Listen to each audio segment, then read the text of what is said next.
Të dhëna statistikore të prokurisë së përgjithshme tregojnë se nga viti 2014 deri në 2024 janë regjistruar 503 procedime penale për neglizhencë në mjekim. Këto gabime të shtuara mjekësore shihen të lidhura ngushtë me mungesën e dokumenteve standarde për mjekët për mënyrën se si duhet të veprojnë në çdo rast. Madje në raste të caktuara, ky fenomen ka edhe anën tjetër të medaljes, pavarësisht sjelljes profesionale të mjekut. Mbi të mund të rëndoj përgjegjësia penale edhe pse mund të ketë bërë më të mirë në një rast fatkeq.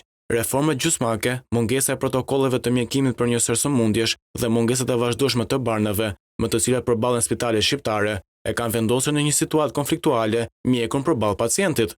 Mjekët thonë se protokollet janë një mjet thelbësor jo vetëm për sigurinë e pacientit, por edhe për mbrojtjen mjekëligjore të stafit shëndetësor.